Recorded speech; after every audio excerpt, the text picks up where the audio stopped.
The Trade is brought to you by Vantage Markets, delivering one of Australia's most trusted and award-winning trading experiences. Explore smart trading at vantagemarkets.com.au.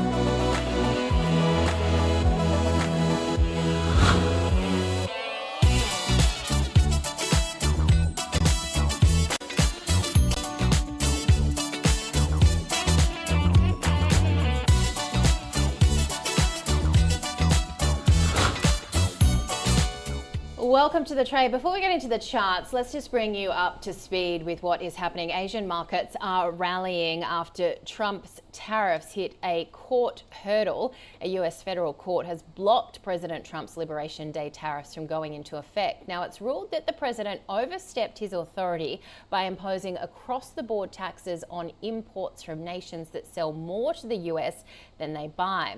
The Court of International Trade has said the US Constitution gives the US Congress exclusive powers to regulate commerce with other countries, despite the president's use of emergency powers to safeguard the US economy. Now, the lawsuit has been filed by the Nonpartisan Liberty Justice Center on behalf of 5 small US businesses that import goods from countries targeted by the duties. And of course, we are awaiting reaction, particularly from the president. No doubt we will hear from him, later. But we also had the Fed minutes, and they indicated that participants agreed the uncertainty about the economic outlook had increased further, making it appropriate to take a cautious approach until the net economic effects of the array of changes to government policies become clearer. On that, we're also hearing that Elon Musk is leaving the White House. A lot happening today. Let's get into the currency moves. Nick Twidell from ATFX joining me. I mean, markets have been cheering this ruling, the dollar rallying. You said the yen, though, going ballistic here. Yeah, dollar yen has really got a big move on. And interesting enough, dollar yen's been leading dollar moves for the last week or so when we've been quite range bound in most of the majors. Dollar yen, I think, it's topped out around about 146.30 so far. There's a bit of resistance coming in around 147, but it's clearly good news, or the global markets are taking this as good news, and I think we're going to be glued to news screens for the rest of the day to see what kind of response we get from President Trump. I know we have heard from the White House, and they've come back sort of relying on those emergency powers that he put in place. But overall, I think for risk trades, it's good news. Yeah, all right. Well, there's the yen chart. What is it showing us? There we go. So yeah, that's actually not too far off. That was a couple of hours ago. But we topped out around about 146. That resistance level comes in around 147 or just above 147. I think that will probably do us on the day.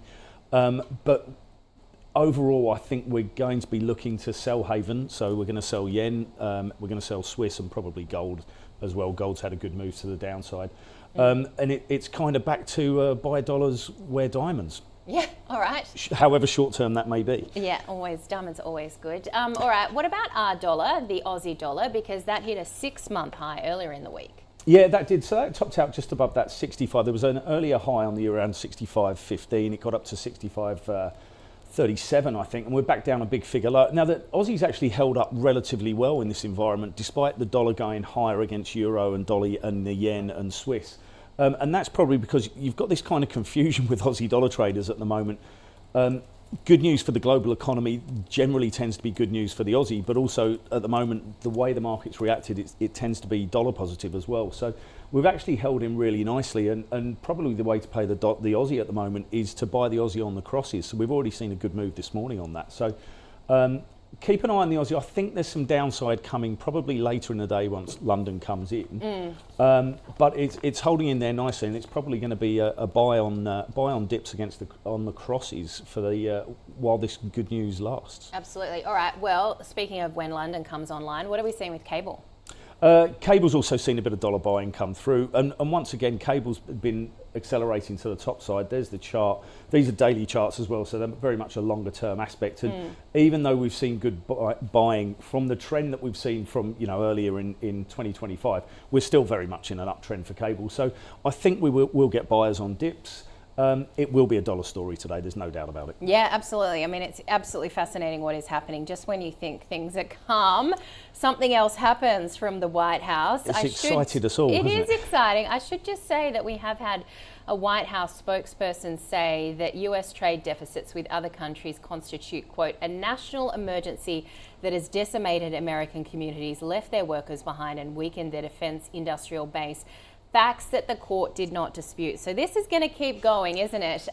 Let's get back to currencies and how that works. The euro as well, very much in focus, Nick. Yeah, of course. So we have seen a dip in the euro today as dollar buy-ins come in. And of course, we saw that massive move to the top side in all the currencies, but euro led the way. Don't forget, we still got that 500 billion euro infrastructure deal from Germany to continue to factor in, which led to that big jump off. Now we're still at the top of the range, similar to cable, but support will come in, and it feels like a fair value given what's going on is probably going to be closer to the 110 level in the next few sessions or days, as long as this tariff block stays in place. Yeah, and what about friends to the north, the Canadian dollar? I put the loonie in as well. From a technical perspective, it's bounced really nicely off a very long-term trend line, which will be popping up any second. There we go. As you can see, that's a really good long-term trend line to the top side. That's coincided with the dollar strength. Now, in everything else, we've been talking about dollar weakness, but with the loonie, that big move to the top side that you see, that record high up there at the end of, I think it's Q1, isn't it? That came when we had the initial tariff announcement against Mexico and Canada. So everything's tariffs again, isn't it? But I think for the loonie, we're probably going to see more dollar strength.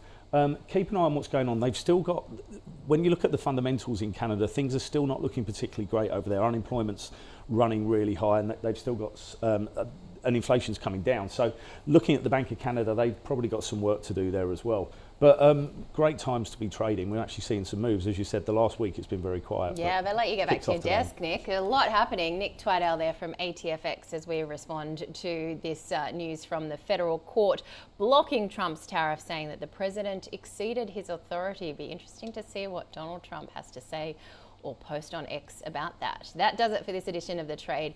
Be sure to join us next time.